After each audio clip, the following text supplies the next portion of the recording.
You would have to be from Cleveland to know the pain we've been in, man. The Broncos are 98 yards away from where they need to go. I got to tell you something right now, gentlemen. 5:34 left in the ball game. The Browns defense has done it all game long. It's now up to them to get that ball back, and we're history. We can't let him go all the way down this field. Something got to happen. It was 3rd and long a couple times. We got this. No, another first down. No! I said that probably 15 times on that damn drive. No! 42 seconds to go. Broncos at the Cleveland 5. 3rd down and a yard. Mark Jackson in motion. The snap to Elway. The look, the throw. Touchdown! John Elway has just thrown the touchdown to Mark Jackson. 5 yards, 98.5-yard drive. You know, it was fire past 95, wide slant. And I knew if I was going to go inside with it, I didn't want anybody else touching the ball other than Mark Jackson. And so I remember that throw being one of the hardest throws I've made. And just barely missed a hand as it went through a defensive lineman. Elway leads the Broncos 98 yards to bring them within 1 point of tying this game. The one thing that people don't realize is the drive was to tie the game, not to win the game, and we still had to win it overtime. Carlos's kick is on the way, and it is gone! The Broncos are going to the Super Bowl. Hey, man, you could have heard a rat pissing on a ball of cotton in a corner in my dude's basement. We was crushed, man. Completely crushed. The Raiders are a little over 2 minutes away from being knocked out of it. Back again, straight drop back, pumps once. He goes medium deep to Casper. Casper makes it over the shoulder catch. He's caught from behind at the 15-yard line. Well, the old ghost of the post was what it was. I was the ghost. I ran to the post. Called 89 in, which I always ran to the post to clear out for Cliff Branch, and they never threw me the ball in the route ever.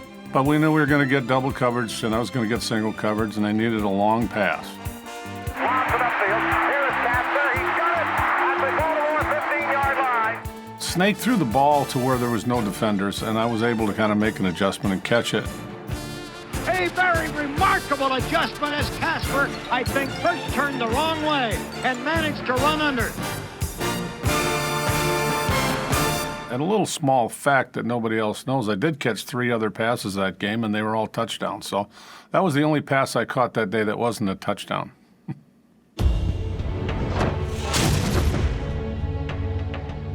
My first year doing Monday Night, Week 3, 2006, in New Orleans. 55 weeks before, Hurricane Katrina ravaged that city. Saints were nomads that year. They open up on the road the first 2 games. They go 2-0. The dome has been rebuilt. New Orleans is starting to try to find a way to get a footing as a city to come back. And the place goes nuts. By Steve Gleason. It is scooped and scored by Curtis DeLoach. Touchdown, New Orleans. What I'm proudest of was saying touchdown New Orleans, not Saints. And then clearly my best work ever is I shut up for 30 seconds.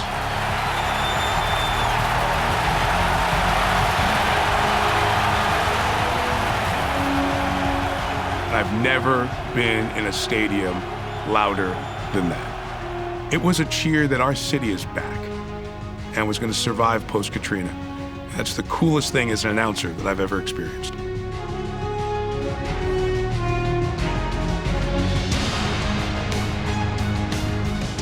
People who look to the New Orleans Saints as something that will uplift them, uplift this city, that delivered on everything they could have hoped for. John.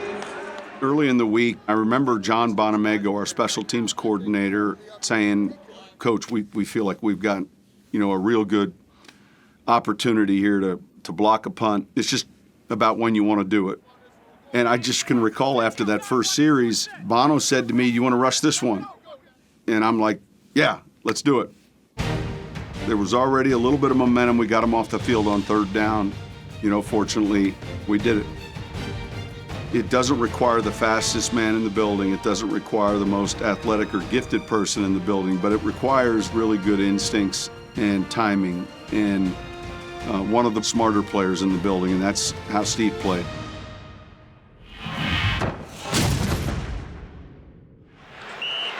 And now they start the clock, 3rd and 2. The Vikings don't have a receiver covered out there. Now they do. They got a linebacker on him. Young comes out of there. Still on his feet is Steve Young, and Steve Young still going. Young cuts back. Young touchdown. Touchdown.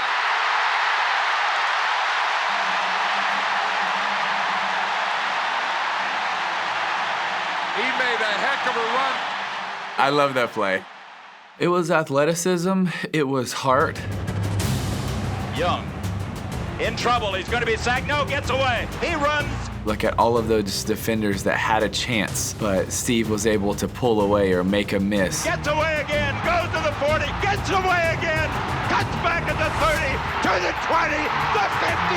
He dives. Touchdown 49ers. When he hit the end zone, I'm like, this guy is amazing. I want to be Steve Young. I can do that. He was going to throw to his left. He had to stop that throw in mid-action. There's Joey Browner, one of the best tacklers in the league. He misses him. There's Carl Lee. He misses him.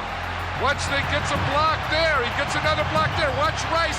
He just peeled Jesse Solomon right off Steve Young. He kind of shocked the world and showed what he really could do as far as mobility, and I was like, that's me. And at the age of 8 years old, I wore the number 8 for the Boys and Girls Club. The rest was history.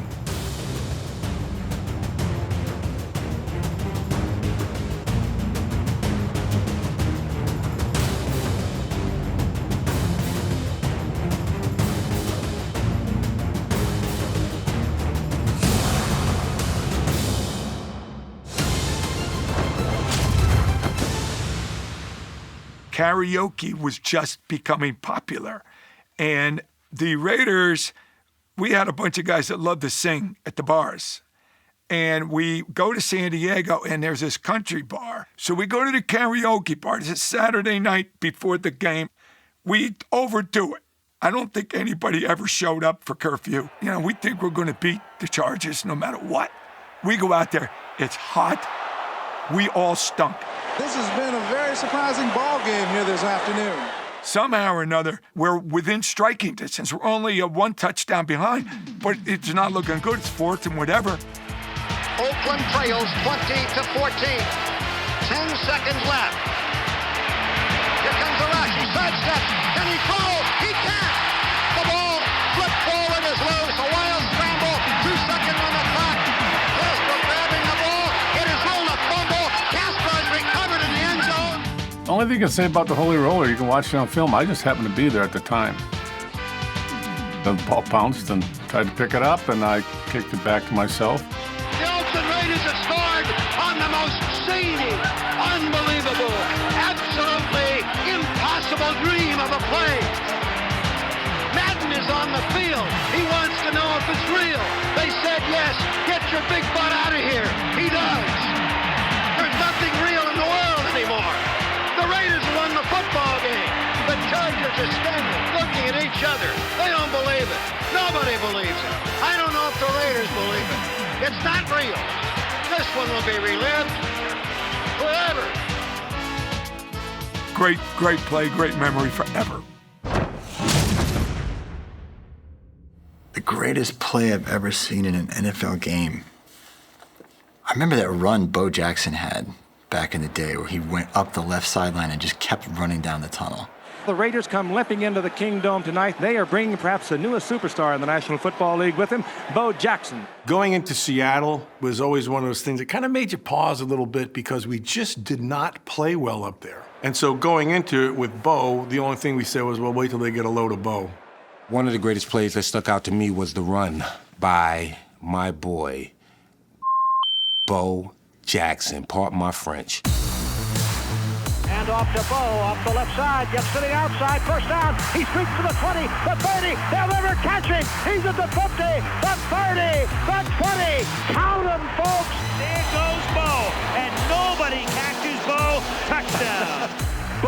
Jackson ran right into the tunnel. Kept going all the way through the tunnel. I thought that was so dope right there. Like, this dude, not only is he larger than life, but he's so cool. He may not stop till Tacoma. He's gone. Portland. He just went by Spokane. There go the Raiders into fine. What a scene. That was pretty incredible because he was just in another class. If you gave him a crack, he was through it and forget, he's off to the races. It's like little kids chasing a grown man. Straight arm on for Eugene Robinson, who had no chance. I mean, it's over right there. Kenny easily has the angle, and it's almost unfair. He got Saquon Barkley thighs, right? It's like big horse thighs, right? It's hard to believe that he can do this at 6'1" and about 230 pounds. Probably the fastest big man I've ever seen. Just like a track meet, break the tape and disappear under the stands, and that's exactly what Bo does. Who does that stuff? He was just a freak. Bo Jackson, welcome to the National Football League. My family's from the Bay Area, so I was dressed immediately in red and gold and 49er stuff. My parents split up, and I lived in Denver. An absolutely gorgeous day in the city by the bay. If you're a 49er fan living in Denver, you only get to watch them a couple times a year. I remember being so excited to watch that Packers game. They weren't throwing to Rice, and Terrell Owens was brand new, dropping everything. Wide open is Owens and dropped it. Young gets away from him, gets the ball to Owens. Fumbles, the Packers have it. He had a tough game. I think he had 4 drops and a fumble. Young throws outside, and the pass is dropped by Owens. It was right there. I don't know that I've ever seen Terrell Owens play as poorly as he is today. Well, it's all or nothing now. 8 seconds to go, 3rd down. There was time for one more shot to the end zone. San Francisco will have one crack at it. I think the whole world thought we were going to throw it to Jerry Rice. Young almost falls down, throws to the end zone. Owens! Owens! Owens! Owens! He caught it! He caught it! He caught it! Terrell Owens being bumped to the goal line. Hit as he caught the ball, and he makes the winning touchdown catch. And my mom's boyfriend, who I hated, was just sitting on his dumb chair, and he had a bowl of jelly beans because the idiot ate a bunch of jelly beans. And he had his stupid cat, and he's petting his cat, eating jelly beans. And Steve Young falls right when the snap happens, gets back up, fires it. Terrell Owens catches it, falls in. Pass is caught by Owens. Owens made the catch. I jump up, the cat shoots off his leg, knocks jelly beans everywhere. That was like my celebration. That was my confetti. It was great. The coverage was there. He had very little room. The ball had to be perfect. It was. Somehow, some way, Niners will win it. Hey, nice throw. It was a great throw. It's a great catch. That's why we call it the catch, too. Watching that stupid bald pick up those jelly beans might be one of my favorite moments from childhood. On November 19th at Giant Stadium, a moment occurred that will forever be known as the miracle of the Meadowlands. Basically, it was a game that all you literally had to do was take a knee and end it. Game's about over. They take a knee. Now they go into a tight formation very close to Bizarchik. He's not giving a risk a handoff. And then a fight breaks out. There are some tempers flaring down there on the field, and it is a very frustrated band of Eagles. And they have to break us up and all this. And so the next play, they run a dive. No one talks about that play.